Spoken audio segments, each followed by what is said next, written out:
चुपचाप बैठे रहते हैं, कुछ बोलते नहीं, खतरे में हैं वो बच्चे जो खेलते नहीं।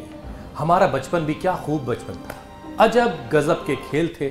पिट्ठू, कुछ इलाकों में पिट्ठू और कुछ इलाकों में कुछ और कहा जाता है। मीनाक्षी, आपके इलाके में क्या कहा जाता था? राजस्थान में इसे संतोलिया कहते हैं और शायद जहां से आप आते हैं वहां पर क्या कहते हैं? गेंद तड़ी। गेंद तड़ी। चलिए, पिट्ठू, गेंद तड़ी, संतोलिया जो मीनाक्षी बता रही है, खो खो खेलना, कागज से एरोप्लेन बना के उड़ाना और बारिश के मौसम में नाव बनाकर कागज की चलाना, पतंग उड़ाना, पेड़ों पर झूला झूलना और झूलते हुए नीला आसमान देखना। सच में हमने अपने बचपन में बहुत कुछ देखा, खेला और सीखा है। हुसैन, आपने भी यादें ताज़ा कर दी। आजकल के बच्चों को तो इनमें से बहुत सारे खेल हैं जिनका नाम तक नहीं पता होगा। बिल्कुल मीनाक्षी, आजकल के बच्चों को तो PUBG, free fire, Subway surfer, candy crush जैसे गेम्स के बारे में पता है, क्योंकि बच्चे इन्हीं सब में अटके रहते हैं। बिल्कुल श्रुतिका, और इसी वजह से इतनी छोटी सी उम्र में उनकी सेहत भी क्रश हो रही है। और ये पूजा, श्रुतिका, ये पबजी वाले जमाने के हैं शायद, मेरा ख्याल है। ये तो हम अपने शो में देखिए कई बार, हजारों बार बल्कि बता चुके हैं कि आउटडोर गेम्स से दूरी कैसे बच्चों की सेहत को खराब कर रही है, बिगाड़ रही है। लेकिन फिनलैंड के वैज्ञानिकों ने जो स्टडी की है वो काफी डराने वाली है और आपको डरने की जरूरत भी है। इस रिसर्च के मुताबिक जो बच्चे दिन में 6 घंटे बगैर फिजिकल एक्टिविटी के रहते हैं उनमें फैटी लिवर का खतरा बढ़ जाता है, जो यंग एज तक सीरियस कंडीशन में पहुंच सकता है। वहीं जबकि जो बच्चे खेलकूद करते हैं उनमें इस बीमारी का खतरा 33% तक घट भी जाता है।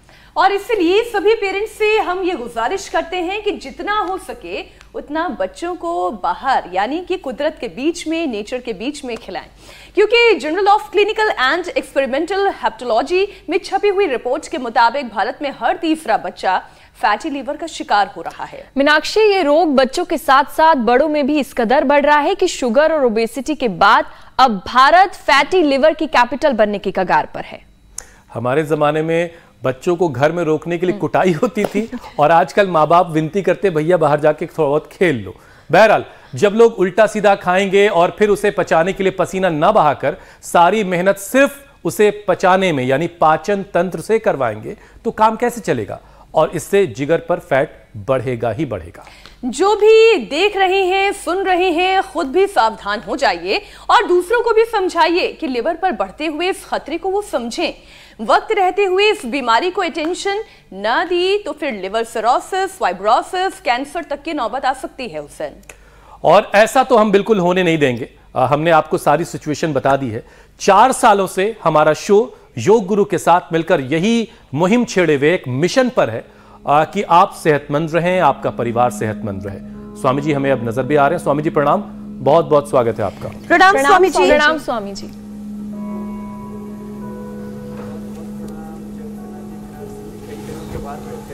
जी अभिनंदन है। और मेरे साथ दाई और बाई और बहुत ही शिद्दत के साथ, और मेरे पीछे आज तो मेला लगा है स्वामी जी। पहलवान है। हाँ, मेला लगा है। छोटे छोटे बाबू भी हैं, बड़ी बड़ी बेटियां भी हैं, और सारी ये सब एक्टिविटीज बच्चे करते रहेंगे तो उनका शरीर बल, इंद्रिय बल, मनोबल, आत्मबल, उनका बुद्धि बल सब इतना प्रबल होगा, इतने सबल, इतने समर्थ होंगे। और मेरे दाएं बाएं तो कठिन अभ्यास, सूर्य नमस्कार, और ये संगीत में हो जीवन, गीत में हो जीवन, ये संगीत का भी अभ्यास चल रहा है। और इधर यजन भी चल रहा है, योग भी चल रहा है, यज्ञ भी चल रहा है। और योग में, यजन में, और पूरी जो हमारी गुरुकुल में दिनचर्या हो रही थी उसका आज प्रत्यक्ष दर्शन हो रहा है। ये जो पूरी यज्ञशाला है ये भी बहुत ही खूबसूरत है। चारों ओर इसमें वुडन का काम हुआ है। इनके फ्लोर मकराना का वाइट संगमरमर का लगा है, और उससे भी सुंदर इन बच्चों का जीवन है। और फ्रंट पर तो हमने एक दिन योग किया था, उसके बीच में यज्ञशाला है, इनके आगे अन्नपूर्णा है, पीछे इनका रेसिडेंस है, आगे एकेडमिक है। ऐसे सुंदर परिवेश यदि सब जगह मिले, ये तो छोटा ग्राउंड है, अंदर का पीछे बड़ा ग्राउंड है, कई एकड़ जमीन पर ऐसे बच्चों को परिवेश मिलेगा तो फिर बच्चों के जीवन में कोई कष्ट आ ही नहीं सकता। जो पबजी की बात कर रहे थे, अलग अलग प्रकार के जो ये वैज्ञानिक प्रदूषण है, आज के ये तकनीकी प्रदूषण है, इससे भी हमारे बच्चे मुक्त हो जाएंगे। सूर्य नमस्कार बच्चे रोज करें, बच्चे प्राणायाम रोज करें, आसन रोज करें, जो अधिक न कर सके कम से कम ये मृष्यदंड है। जो पूरी फिजिकल एक्टिविटी कर सके, पूरे आसन कर सके, तो मेरे दाएं बाएं एडवांस पोस्चर चल रहे हैं, एडवांस योगा चल रहा है। हाँ, सीखो सीखो। छोटे बाबू भी इन बच्चों को देख देख करके सीख रहे हैं कि ये बच्चे कर रहे हैं, बड़े तो मैं भी करूँगा, तो ये भी टांग टूंग फंसाने में लगा हुआ है। कर ले।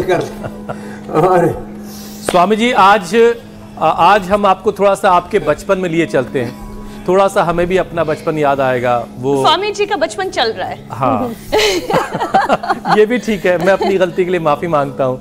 आपका बचपन तो निरंतर जारी है। बचपन में भी बचपन चल रहा है, ये बात हाँ। ठीक है। बहरहाल स्वामी जी, देखिए हमारा बचपन भी क्या खूब बचपन था।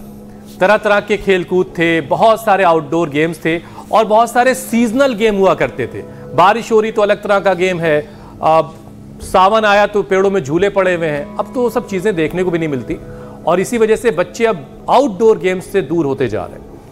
और एक रिपोर्ट स्वामी जी आई है, वो बड़ी चौंकाने वाली है और बहुत डराने वाली भी है। इसके मुताबिक बच्चे अगर दिन में 6 घंटे बैठकर गुजारेंगे और फिजिकल एक्टिविटी से दूर रहेंगे तो उन पर फैटी लीवर का खतरा बढ़ जाएगा। और अपने देश में तो स्वामी जी 35% बच्चे इस बीमारी के शिकार भी हैं। तो स्वामी जी, बच्चों में फैटी लीवर के लक्षण को पहचाना कैसे जाए और कैसे उन्हें इस बीमारी से निजात दिलाई जाए, ये दोनों बातें अभ्यास करते करते जरा समझाइए। एक तो बच्चों को आइसक्रीम और चॉकलेट, इसमें 50% फैट होता है। फिर नमकीन, जितने भी चिप्स और नमकीन है, इसमें 30% फैट होता है। गांव में कहा करते थे बच्चों को दूध पिलाओ, दही पिलाओ, छाछ पिलाओ, घी नहीं खिलाते थे बच्चों को, बोले इसका लीवर बैठ जाएगा। तो ये जो बच्चों को तो बड़े होने के बाद 1-1 चम्मच घी खिलाते, उससे पहले तो दूध, दही, छाछ का प्रयोग कराते। चॉकलेट, ये नमकीन और जितना भी जंक फूड, फास्ट फूड है, इससे हमें अपने बच्चों को बचाना पड़ेगा। जैसे मेरे पीछे आप देख रहे हैं, दाएं बाएं देख रहे हैं, चारों तरफ जो फिजिकल एक्टिविटीज की भरमार है, ऐसे एक क्रियाशील वातावरण, एक पुरुषार्थमय वातावरण बनाना पड़ेगा। और जैसे ये पुरुषार्थमय वातावरण बनेगा तो जो बच्चे खाते हैं वो पूरा डाइजेस्ट हो जाएगा, फैट की लेयर नहीं जमेगी। अब जो मेरे सामने दाएं बाएं चारों तरफ योगमय, पुरुषार्थमय, गतिशील, प्रगतिशील वातावरण है, उसमें तो ये नहीं होगा। जब हम फैट खाते हैं और वो फैट पूरा डाइजेस्ट नहीं होता तो लीवर के चारों तरफ एक लेयर बन जाती है, उसी को फैटी लीवर, और फिर वो लंबे समय तक चलता रहता है। तो ग्रेड 1, 2, 3, 4 और फिर उससे लीवर सीरोसिस, लीवर फाइब्रोसिस और हेपेटाइटिस जैसे रोग उसमें पैदा हो जाते हैं। वायरस लोड बढ़ जाता है और जीवन के लिए संकट पैदा हो जाता है। तो जिनको भी फैटी लीवर है वे पवन मुक्त आसन, मंडूक आसन, तो सहज आसन इनको करें। और ये सब फैटी लीवर के साथ साथ फैट वाली चीज़ें खा खा करके मोटे भी हो जाते हैं बच्चे, तो उनको भी हमें सूर्य नमस्कार कराना चाहिए, दौड़ाना चाहिए उनको भी। फिर ये अर्ध हलासन, पाद वृत्तासन, द्विचक्रिकासन कराना चाहिए बच्चों को। तो शीर्षासन, सर्वांगासन, हलासन, चक्रासन, पश्चिमोत्तानासन, ये 5 आसन तो अवश्य ही करने चाहिए। आपने पहले फैटी लीवर का जिक्र कर दिया था, इसलिए मैंने पहले फैटी लीवर के लिए बताया। उसके लिए खाली पेट लीवोग्रिट खाने के बाद लिवामृत बेस्ट है तो सरबकत का काढ़ा पिला देते हैं। और फैटी लीवर 1-2 सप्ताह से लेकर के जिनका 4th ग्रेड का है तो 2 माह में पूरा ठीक हो जाता है। ये आपने प्रतिशत बहुत बड़ा बता दिया कि 25 से लेकर के 35% इससे लोग पीड़ित है। ये सच्ची बात है, लेकिन बहुत डरावनी बात है कि ऐसे ही सब चलता रहा, लीवर बैठ जाएगा 50 लाख से 1 करोड़ रुपए तक तो कोई बात नहीं स्वामी जी, इस डर को खत्म किया जाएगा। लीवर जैसा काम नहीं करता है। लेकिन आज बातों बातों में एक लफ्ज आया स्वामी जी, मेला। हमने बचपन में हर एक त्योहार पे और मौसम के बहुत सारे मेले लगते देखे। अब ये मेला शब्द भी शायद स्वामी जी कुछ दिनों में विलुप्त हो जाएगा। अब सारा मामला मॉल पे आ गया, मेले से मॉल।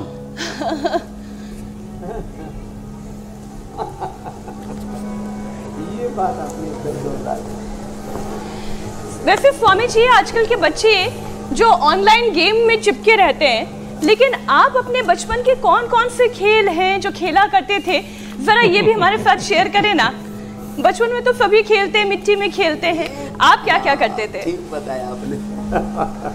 गुल्ली डंडा तो स्वामी जी पक्का आपने भी खेली होगी। मैं बचपन से ही ना ये सर्वांगासन, बचपन में 5-7 साल का था तभी से ही शीर्षासन, सर्वांगासन, हलासन।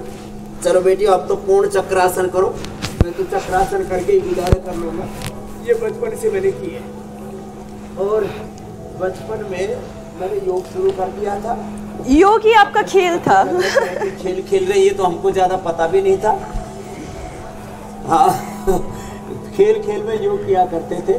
ये कुश्ती करते थे, जैसे छोटे बाबू लगे पड़े हैं ना दोनों, और एक दूसरे पर ऐसे चिपट रहे हैं कि बस यही भारत केसरी बनने वाले हैं। हाँ, करो करो करो, इनको डराओ। एक बार जोरदार ताली बजाओ। छोटे छोटे पहलवान खूब हैं। कितने क्यूट है। एक दूसरे को ढा रहे, तो ये खिलौने जैसे लग रहे। तो बचपन में हम कुश्ती किया करते थे, मिट्टी वाली कुश्ती। ये बैट वाली कर रहे हैं बच्चे, ये मैट वाली कर रहे हैं, मिट्टी वाली। वो कह रहे हैं ना मेला से माल मोल में आ गए। तो कुश्ती करते थे, कबड्डी खेलते थे, लॉन्ग जंप लगाते थे, हाई जंप लगाते थे। फिर पूरे गांव में एक फुटबॉल थी, एक वॉलीबॉल थी। तो फुटबॉल तो हमको मिला नहीं, वॉलीबॉल जरूर खेल लिया करते थे। खो खो खेलते थे, उसमें कुछ नहीं लगता था, बच्चे इकट्ठे होकर के। और वो एक पैर के ऊपर, पता नहीं खेल का नाम भूल गए, लंगड़ी टांग, लंगड़ी टांग, लंगड़ी टांग। हमारी तरफ स्वामी जी उसको कुत कुत कहते थे। कुत कुत कहा जाता था यूपी की तरफ। तो बर्फ पानी भी खेलती थी हम लड़कियां खूब। जरूर खेला करते थे, दौड़ लगाया करते थे। हाँ, और आंखों पर पट्टी बांध करके ढूंढने वाला वो क्या आंख में चोली स्वामी जी। आंख में चोली, आइस पाइस, आंख में चोली। आइस पाइस तो छुपम छुपी होती है। आइस पाइस, आइस से बर्फ पानी भी याद आया। चलिए, आज बहुत अच्छे दिन थे। आपके बचपन के साथ थोड़ी बहुत हमारी बचपन की यादें, और जो हमें देख रहे हैं इस वक्त अपने अपने घरों में बैठ करके आपके साथ अभ्यास करते करते, वो भी अपनी बचपन की यादों में इस वक्त सफ़र कर रहे होंगे, और वो खूबसूरत बातें उनके जहन में आ रही होंगी। और ये भी स्वामी जी मुझे लगता है कि सेहत को ठीक करने का एक फॉर्मूला है कि अपने अच्छे वक्त को, बचपन को जब कोई याद करता है तो एक अजीब सी खुशी मिलती है।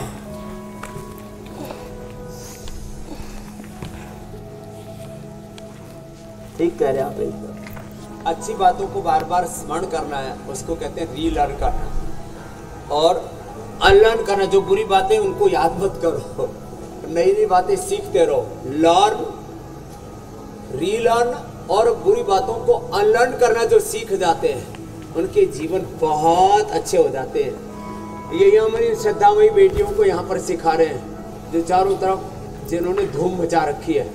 कोई उधर जमीन पर आगे पीछे जंप लगा रहे हैं, कुछ यहाँ अलग अलग प्रकार के, हमको तो सारे इन गेम्स का नाम भी नहीं पता जो बच्चे यहाँ पर एक्टिविटीज़ कर रहे हैं। लेकिन ये बात सच है कि सारी फिजिकल एक्टिविटीज़ हमें एनर्जेटिक रखती हैं, ऊर्जा से आप्लावित रखती हैं। बिल्कुल ठीक बात है। इसमें ऐसे हाथ ऐसे मत डाला करो, हाथ सीधे रखा करो।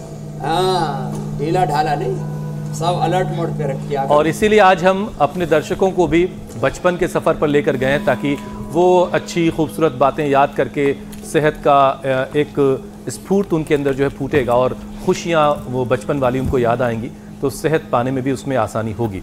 स्वामी जी, बचपन में पनपने वाली फैटी लिवर की दिक्कत यंग एज तक आते आते काफ़ी गंभीर हो जाती है, सीरियस हो जाती है, और भारत तो वैसे ही 38% फैटी लिवर मरीजों के साथ साथ शुगर और ओबेसिटी के बाद फैटी लिवर का कैपिटल बनने को तैयार है। ये स्वामी जी आपकी बहुत सारी मेहनत के बावजूद हो रहा है। तो स्वामी जी, योगाभ्यास के साथ साथ जरा ये भी बताइए कि असल में ये किस उम्र की परेशानी है, ताकि उस एज ग्रुप के लोग ज्यादा अलर्ट भी रहें और बीमारी की रफ्तार को भी रोका जा सके। ये आपने एकदम ठीक कहा। इतना पुरुषार्थ करने के बाद भी 99% जीव जंतु कहो, उनको जीवात्मा कहो, मनुष्य के रूप में ऐसे प्रमादी जीव हैं जो अपने ज्ञान का, अपनी संवेदनाओं का, अपने सामर्थ्य का, ईश्वर प्रदत्त अपनी ऊर्जा का पूरा उपयोग ही नहीं करते। सैकड़ों प्रकार के प्रमाद में पड़े रहते हैं। सुबह उठने में प्रमाद, योग करने में प्रमाद, अपने कर्तव्य के पालन करने में प्रमाद, खाने पीने में प्रमाद। ये जो अल्हड़पना है, इग्नोरेंस है, अवहेलना है अपने ही तन के, मन के, जीवन की, तो ये 99% लोग अपनी जीवनीय ऊर्जा का सही से उपयोग नहीं करते और अपनी ऊर्जा को अधोगामी बनाते रहते हैं अथवा अनप्रोडक्टिव कामों में अपनी ऊर्जा को व्यय करते रहते हैं।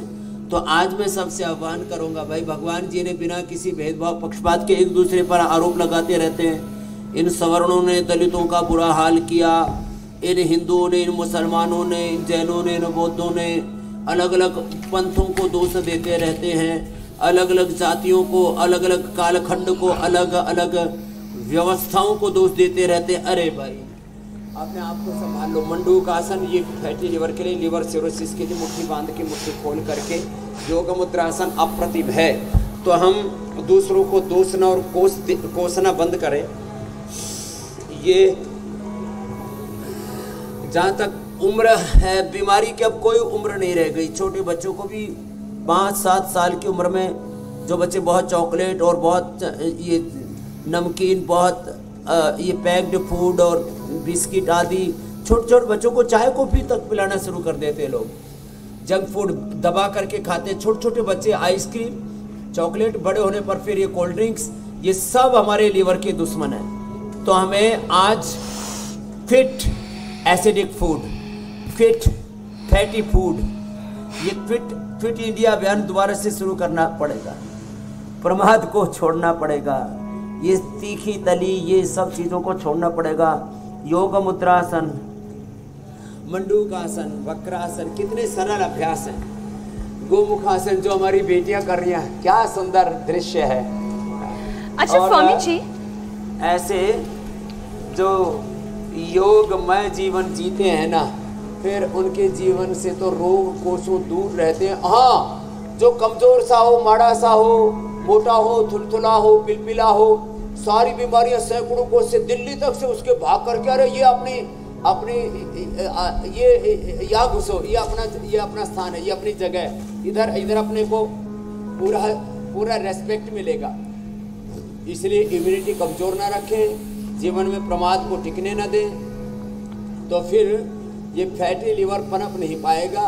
अच्छी चीज़ें खाएं पिएं, इतने दूध, दही, छाछ, इतने फ्रूट्स, वेजिटेबल्स, इतनी अच्छी खाने पीने की चीज़ें हैं जी। फिर कचरा खा करके खतरा पैदा क्यों करना। मेरी बहन ज्योत्सना जी, मीनाक्षी जी, हुसैन।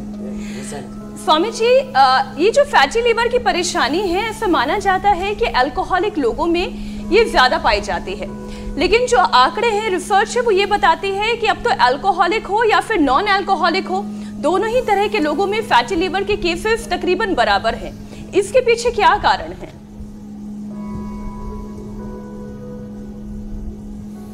देखो, इसके पीछे कारण एक तो ये है कि जो हमें करना चाहिए। अब जैसे हमारी बेटियां तो यहाँ कितने प्यारे प्यारे आसन कर रही हैं दाएं बाएं।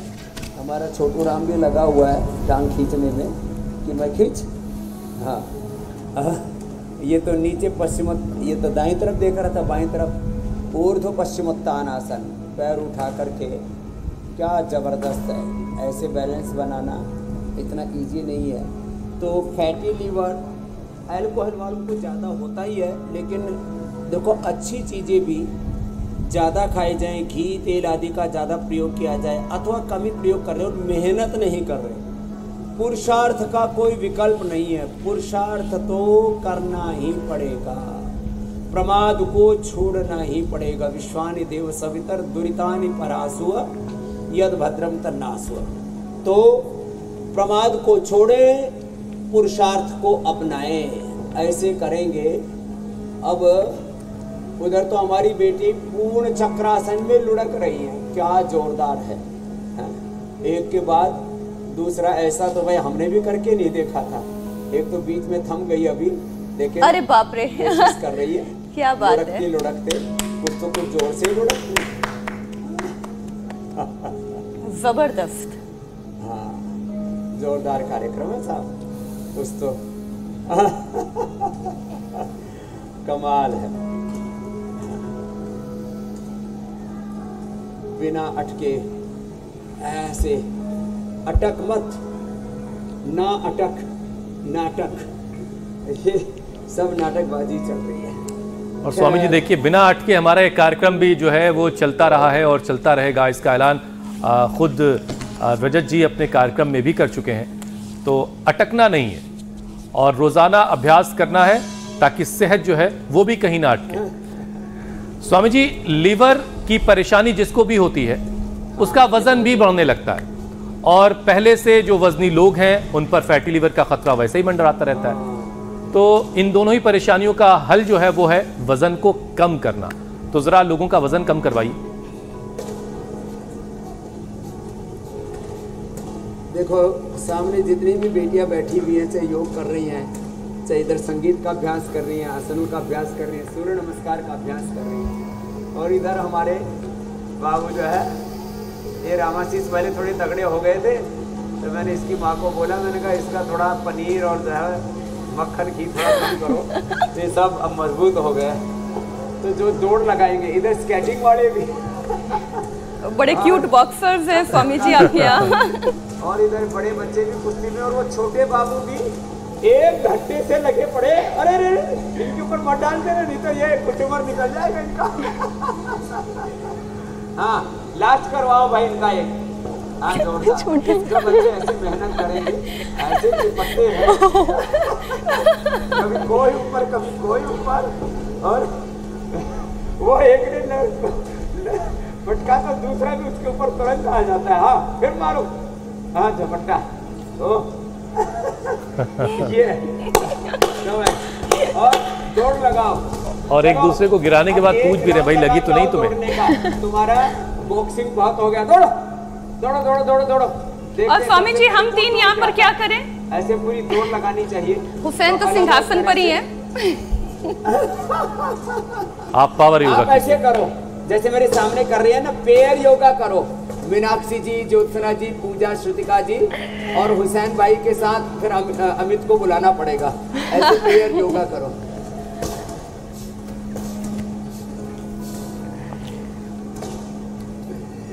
और मोटापा के लिए ये अभ्यास करो। ये ऐसे देखो, ये पहलवान भी चेक पकड़ करके ही कर रहा हूँ, इसने भी तरकीब ढूंढ ली है कि कुछ ना कुछ तो होगा ही, हम भी आज करेंगे। तो ऐसे देखा देखी करते हैं बच्चे। हाँ, करता है, लगा रहे बच्चे ऐसे। तो ये मोटापा के लिए, मोटापा के लिए देखो, आहार से हमारा स्ट्रक्चर, फिजिकल स्ट्रक्चर, विचार से हमारा इमोशनल पूरा कैरेक्टर तैयार होता है। एक कण भी, इस बात को नोट कर लें, एक कण भी गलत आहार का तन में, एक क्षण भी गलत विचार मन में, और एक क्षण का भी प्रमाद जीवन में नहीं आना चाहिए। क्या बोला? एक कण भी गलत आहार तन में, एक क्षण भी गलत विचार मन में, और एक क्षण का भी प्रमाद जीवन में नहीं होना चाहिए। ये है सार।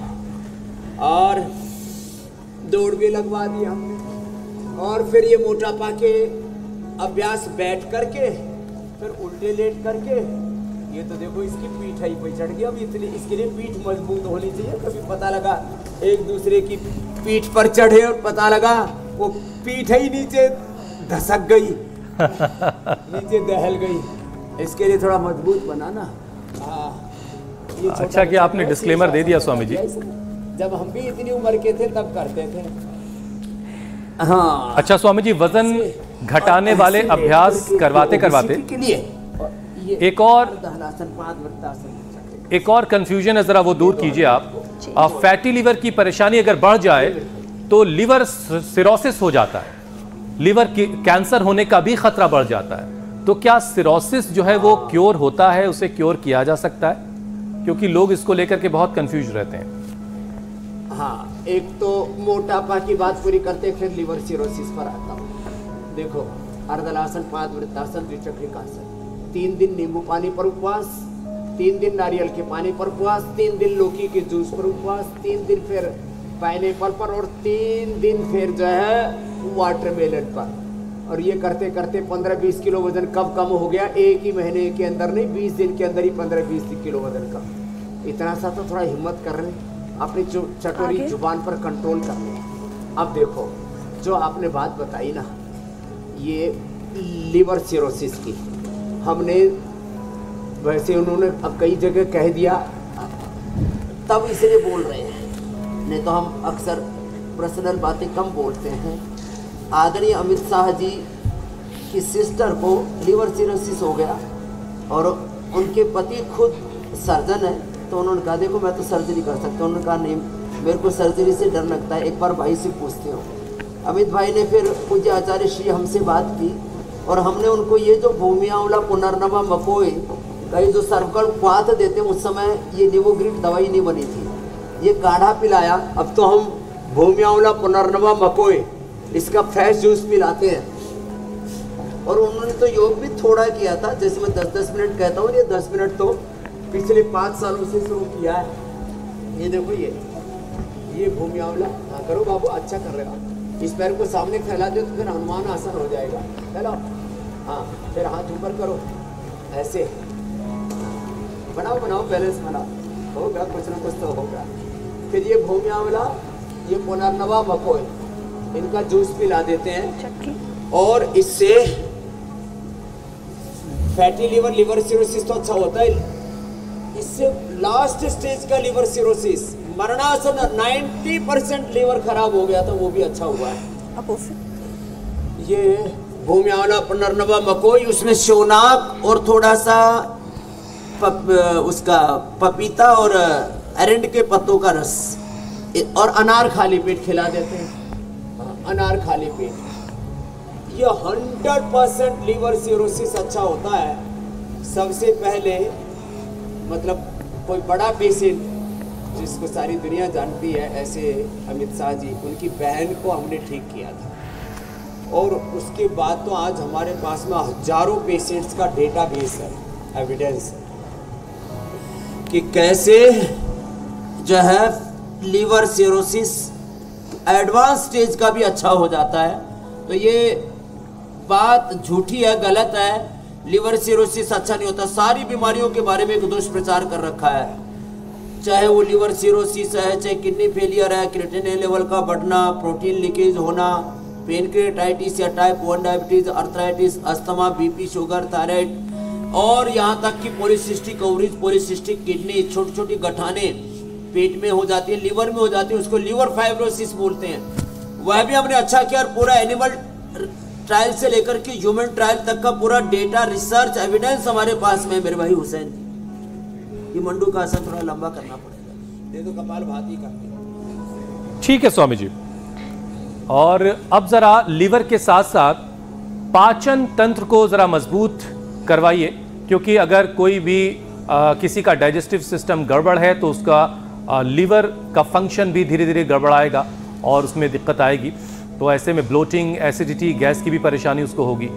तो लीवर पर भी कोई खतरा ना आए, इसलिए डाइजेस्टिव सिस्टम का दुरुस्त रहना बड़ा जरूरी है।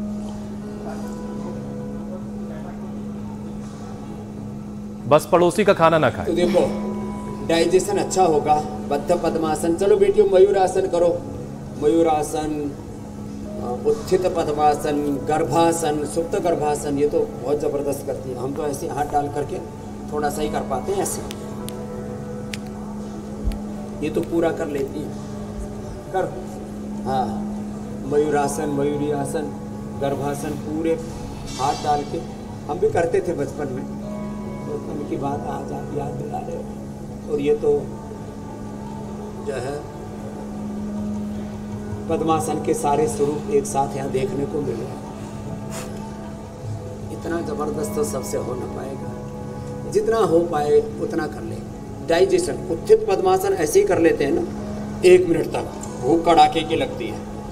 खाने के बाद अभयारिष्ट, जिनको कब्ज है, कोलाइटिस है, गुर्जारिष्ट, डाइजेशन वीक है, द्राक्षासन, ये सब रखे हुए हमने। द्राक्षासन, भूख अच्छी लगेगी, खून भी बनेगा। और पेट में सूजन है, पुनर्नवारिष्ट, सामान्य हेल्थ टॉनिक के तौर पर। कुमारियासव, बच्चों के पेट में कीड़े रहते हैं, विडंगासव, ये सब बड़ा ज़बरदस्त है। और पाचन कमज़ोर है तो ये लिवोग्रिट, ये जूस भी पिला देते हैं बच्चों को, जो है ना, वो कड़वी कड़वी दवाई अच्छी नहीं लगती, तो लिवोग्रिट ये सिरप भी पिला देते हैं। तो ये पेट के लिए कॉन्स्टिपेशन में सामान्य रूप से त्रिफला और शुद्धिचूर्ण, और कोलाइटिस में खाली पेट कोलोग्रिट खाने के बाद कुटजारिष्ट, कुटज, घनवटी, चित्रकारी। पेट के और पायस फिसर फिस्टुला हो जाए ना तो त्रिफला, अरड़ बहेड़ा आंवला, उसमें बकायन, नीम की निमोली, ये 2 चीज़ें और मिला ले और उससे पायस फिसर फिस्टुला दूर हो जाता है। ये पॉइंट और दबा लें यहाँ से। और ये पिंडली भी, इससे आंतें बहुत अच्छी हो जाती हैं। लोगों की आंतें बहुत कमज़ोर हैं। और खाने के बाद वज्रासन में बैठा करें, ये दबा लिया करें ऐसे। और खाने के बाद ऐसे दोपहर को, शाम को वज्रासन में बैठ जाए। ये एक नाड़ी है, वो वज्र की तरह शरीर को मजबूत कर देती है और पाचन को अच्छा कर देती है। तो छोटी छोटी बातें हैं। खाने का सीक्वेंस से रखें, पहले सलाद, फ्रूट्स, कच्चा रो, अनार, पपीता, सेवा, फिर सब्जियां, फिर मिष्टान सबसे अंत में खाना चाहिए। कुछ तो अनाड़ी बावड़े इतने सबसे पहले, हलवा, खीर, पूड़ी सबसे पहले वही ठोकते हैं, ऊपर से फिर फ्रूट्स और सलाद खाएंगे बावड़े का ही। तो ये सब चीज़ें छोड़ें, जो है खाने पीने का तरीका ठीक से सीखें। विरुद्धाहार ना करें, खाने के 1 घंटे बाद पानी पिएं, खाना चबा चबा करके खाएं। अन्न को भगवान का स्वरूप मान करके, अन्नम ब्रह्मेति व्यजरात अन्नम बहु कुर्वीत अन्नम नन्द्यात एतत् व्रतम, ये जो छोटी छोटी बातें हैं हमारी, इनका ध्यान रखेंगे तो पाचन बहुत अच्छा रहेगा। और पाचन तंत्र अच्छा रहने से पूरा जीवन तंत्र ही ठीक दिशा में चलता। प्रतिरक्षा तंत्र, हमारी इम्यूनिटी भी अच्छी रहती है मेरे भाई हुसैन जी। इसमें कपालभाति और ये बात बड़ी ज़रूरी स्वामी जी आपने जोड़ी बड़ा लाभ कि खाना चबा चबा के खाएं, वरना लोग जो पेट वाले दांत हैं उनके लिए खाना छोड़ देते हैं, कम चबाते हैं और सोचते हैं कि पेट में जो दांत है वो जो चबाएगा, बाकी काम उसके लिए छोड़ दिया जाता है। बहरहाल स्वामी जी अगला विषय ले लेते हैं। अब शो के इस पड़ाव पर एक और स्टडी का जिक्र स्वामी जी काफ़ी ज़रूरी है। कोल्ड ड्रिंक्स सेहत के लिए कितनी ख़राब है, ये हम कई बार अपने कार्यक्रम के ज़रिए बता चुके हैं, आपने भी बहुत समझाया और लोग समझने भी लगे हैं। लेकिन बहुत से लोग ऐसे हैं स्वामी जी जो कोल्ड ड्रिंक्स से तो दूर हुए हैं, लेकिन डाइट सोडा को हेल्दी मान करके वो अब इन गर्मियों में उसका खूब इस्तेमाल कर रहे हैं। सॉरी हुसैन, मैं बीच में टोक रही हूँ। स्पार्कलिंग वाटर, ये स्वामी जी एक ऐसा ट्रेंड चला है। 14-15 साल के बच्चे जो हैं वो पता नहीं कहां से इंटरनेट पर ये स्टडी लेकर आते हैं, क्योंकि मेरे घर परिवार में एक ऐसा 14 साल का बच्चा है, मैं नाम नहीं लूंगी वरना बहुत गाली पड़ेगी घर पे। वो कहते हैं मौसी स्पार्कलिंग वाटर जो होता है वो बहुत अच्छा होता है हेल्थ के लिए। तो स्वामी जी ये थोड़ा सा कॉन्सेप्ट आज क्लियर करने की जरूरत है। ये शिकंजी जो बहुत हेल्दी होती थी उसको भी अब लोगों ने बोतल में बंद कर दिया। फिर ये फ्रूट जूस के नाम पर जो शुगर सिरप, माने एक तरह से 30% तक जिनमें चीनी घुली होती है वो सब पी रहे हैं। फिर ये शिकंजी के नाम पर, और उसमें से आइस डालते हैं, फिर अलग अलग तरह के केमिकल्स डालते हैं। नींबू का पानी तो ठीक है, खाने के बाद सामान्य रूप से पानी में निचोड़ करके आधा ग्लास आप पी लेते हैं, वो अच्छा है। बाकी ये सोडा के नाम पर, कार्बोनेटेड वाटर, अलग अलग प्रकार के जितने भी ये चीज़ें हैं, ये सारी की सारी अनहेल्दी है। मैंने तो एक बार स्लोगन दिया था आज से 20-25 साल पहले, ठंडा मतलब टॉयलेट क्लीनर, वो तो काफ़ी हटा, लेकिन उसकी जगह फिर दूसरा, वो तो कहते हैं ना आसमान से गिरा और खजूर में जा लटका और फिर वहाँ से ऐसे धड़ाम से पड़ा कि हाथ पैर सिर थोड़ा फुड़ा बैठे, तो ये मामला गड़बड़ है। तो अब कोई बात नहीं स्वामी जी, खजूर से भी नीचे उतारेंगे। अरे अच्छी चीज़ें खा पी लो, खजूर से नीचे उतारा जाएगा और उनको सही से बताया जाएगा भाई ये भी गड़बड़ है। तो जो ऑल्टरनेटिव स्वामी जी आपने बताया वो एक बार फिर से ज़रा बताइए कि जो सोडा है, सोडा वाटर है या स्पार्कलिंग वाटर है, इन सब से अलग फिर क्या इस्तेमाल करना है? लेमन पानी घर में, ताज़ा पानी के अंदर, और जिनको ज़्यादा ही ठंडा ही पीना है तो चलो, वैसे तो मैं घड़े के पानी का पक्षधर हूँ, कभी फ्रीज का पीना हो तो वो पी लो। फिर फ्रूट जो है फ्रिज में रख दो, थोड़ा नारियल फ्रिज में रख दो, उसके बाद ठंडा पियो, इतना अच्छा लगता है। जो है जूस को फ्रिज में नहीं रखना चाहिए। फ्रूट जिनसे आपको जूस निकालना है, जैसे संतरा आदि का ना, आपको नारियल आदि का ठंडा पानी पीना है तो उसको फ्रूट को जूस में फ्रिज में रख दो और उसके बाद उसको जूस निकाल करके और फाइबर के साथ पी लो। आजकल ऐसे इक्विपमेंट आ गए, फाइबर के साथ जूस निकल जाता है। और जो नारियल का पानी पीते हैं ना, उसके अंदर की मलाई भी बड़ी जोरदार होती है। अरे स्वामी जी क्या बात कर दी आपने, तो मैंने तो कई दिनों तक उपवास करके, लोग दुकान वाले को बड़ा परेशान करते हैं कि अब इसको पहले पानी पिएंगे, फिर उसको तोड़वाएंगे, फिर उसकी मलाई के चक्कर में पड़ेंगे। बहरहाल स्वामी जी, अच्छा जो ड्रिंक्स अभी आपने बताए, अब 80 रुपए देने के बाद इतनी भी मेहनत ना करवाए तो बेकार है ना। चलिए ठीक है स्वामी जी, जरा वो जो आपने ड्रिंक के बारे में बताया उसमें से लीवर के लिए कौन सा ड्रिंक ज्यादा फायदेमंद है? लीवर के लिए सबसे अच्छा लेमन का, फिर गन्ने का जूस सबसे बेहतर होगा, और फिर लौकी का जूस तो सारे अंदर के गंदगी को धो देता है, पूरा निचोड़ देता है। फिर जो है लोग ऐसे समझते हैं खीरा, करेला, टमाटर, खीरा का जूस कड़वा नहीं खीरा करेला का जूस कड़वा नहीं होता है, उसको जब मिला करके और थोड़ा टमाटर भी साथ में डाल देते हैं ना, इतना टेस्टी लगता है। तो अलग अलग बीमारियों के हिसाब से अलग अलग फ्रूट्स के जो जूस है ना, अब जैसे नारियल है तो पूरे शरीर को पुष्टि देने के लिए, स्किन के ऊपर पूरी चमक आ जाएगी, गर्मी भी दूर भाग जाएगी और डिहाइड्रेशन की प्रॉब्लम दूर हो जाएगी। तो अलग अलग प्रकार के, अब जैसे बादाम अखरोट, उसको रात को भिगो करके सुबह उसको पिएं, बादाम की ठंडाई वो दिमाग के लिए बहुत अच्छी होती है। गाजर का जूस वह आँखों के लिए बहुत अच्छा होता है, थोड़ा आंवला या नींबू या संतरा उसमें डाल करके ले लो तो गाजर का जूस आँखों के लिए, बादाम अखरोट का जो घोटा हुआ है ठंडाई वो दिमाग के लिए, ऐसे लौकी का जूस जो है हार्ट के लिए और बीपी के लिए। तो अलग अलग जूसेस जो है ना अलग अलग चीज़ों के लिए, विटामिन सी के लिए जितना भी संतरा है, मौसमी है, और ये सब जूस तो बड़े अच्छे हैं। इस लोग मेहनत से बचने के लिए स्वामी जी पैक लेकर के आते हैं और अपना नुकसान अलग से कर रहे होते हैं। बहरहाल धीरे धीरे लोग जान रहे हैं और आप रोज़ाना जब बताते हैं तो अगर कुछ लोग उसको अपनी ज़िंदगी में शामिल कर रहे हैं तो बहुत बड़ी जीत है, ये धीरे धीरे बदलाव आएगा। स्वामी जी, लिवर में इन्फेक्शन भी एक बड़ी परेशानी है लोगों के लिए, तो ये इन्फेक्शन ठीक ना हो अगर तो ऑर्गन को डैमेज भी कर सकता है। तो ऐसे में इमरजेंसी सिचुएशन ना आए उसके लिए लिवर के इन्फेक्शन को कैसे दूर किया जाए? लिवर के इन्फेक्शन को दूर करने के लिए लीवोग्रिड को हमने गोधन अर्क के साथ दिया। तमाम तरह के बैक्टीरियल, वायरल, फंगल इन्फेक्शन को गोधन अर्क का अनुपान कहते हैं उसको। 2 बूंद से लेकर के और 2 चम्मच तक हम उसको देते हैं लीवोग्रिड के साथ में। तो मैंने ये देखा हेपेटाइटिस ए, बी, सी आदि में वायरस लोड 10-20 हज़ार से लेकर के 1 लाख से लेकर के 1 करोड़ तक बढ़ जाता है। 1 करोड़ से भी ज़्यादा जिनका वायरस लोड बढ़ा हुआ था उनको मैंने ठीक किया। और ये फ्रेश जूस पिलाते हैं। फिर भूमि आंवला, पुनर्नवा, मकोय, जहाँ हमारे छोटे बालक लुढ़क रहे हैं, करो शीर्षासन कर। हाँ, तो ये तो हाँ, ये भूमि आंवला, पुनर्नवा, मकोय फ्रेश मिल जाए वो बेस्ट रहता है। और अनार, सुबह से शाम तक अनार ही, अनार, पपीता, सेव, बग्गू गोसा, बस यही ले। सब सब्जियां, दाल, रोटी थोड़े दिन के लिए बंद कर दें।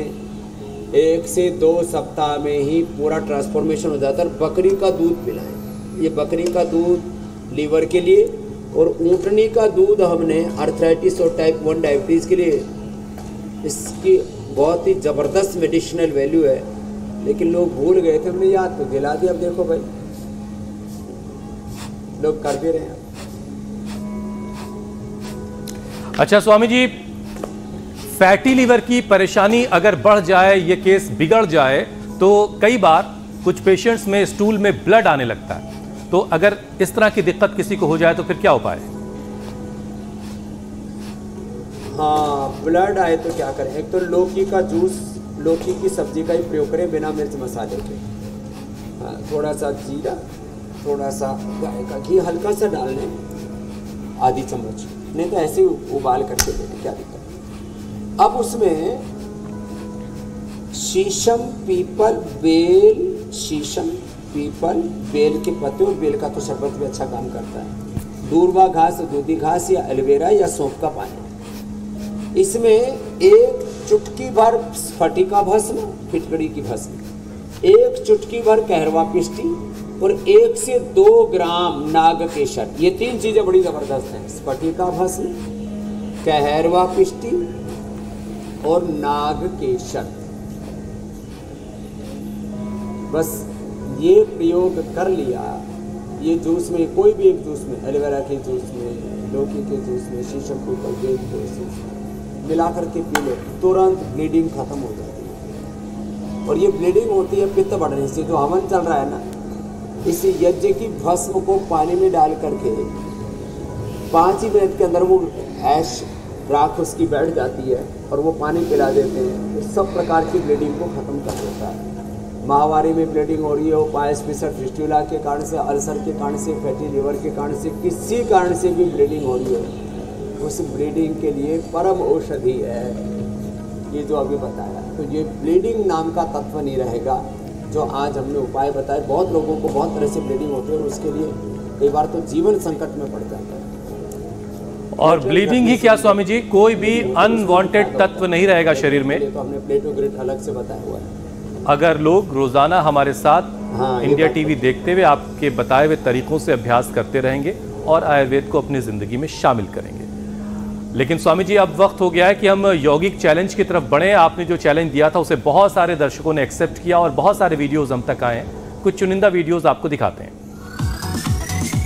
देखिए स्वामी जी, देश के अलग अलग हिस्सों से हर उम्र के लोगों ने पार्टिसिपेट किया है और चैलेंज एक्सेप्ट करके वीडियोस हम तक पहुंचाए हैं।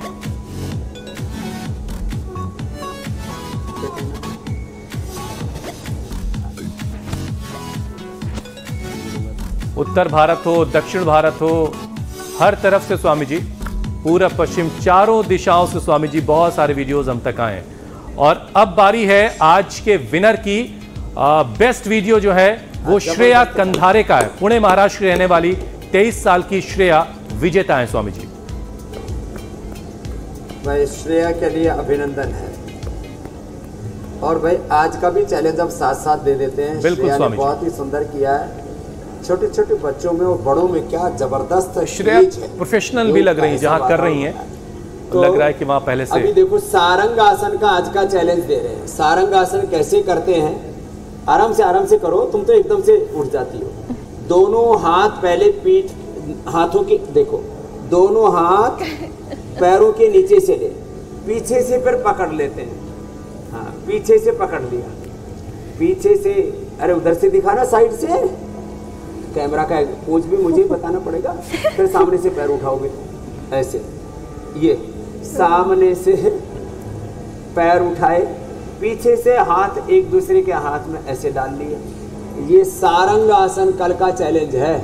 अब इसके लिए पता करना पड़ेगा स्वामी जी कि हड्डियां कहाँ हैं। पुरस्कार भी मिलेगा, गिफ्ट हैम्पर भी मिलेगा।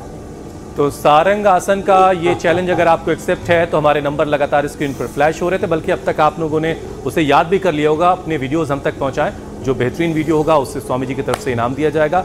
और सभी को अपने बच्चों के साथ योगाभ्यास तो करना ही करना है, लेकिन बचपन की यादों को भी ताज़ा करना, उनसे आउटडोर गेम्स भी खिलवाने। तो बारिश का मौसम जल्द आने वाला, तो नाव बनाना भी अपने बच्चों को सिखाइएगा। ऐसा ना हो कि नाव बनाने वाली एक बार चलो हास्यासन करो, विलुप्त हो जाए कहीं। ऐसे हास्यासन, जोर से हंसो।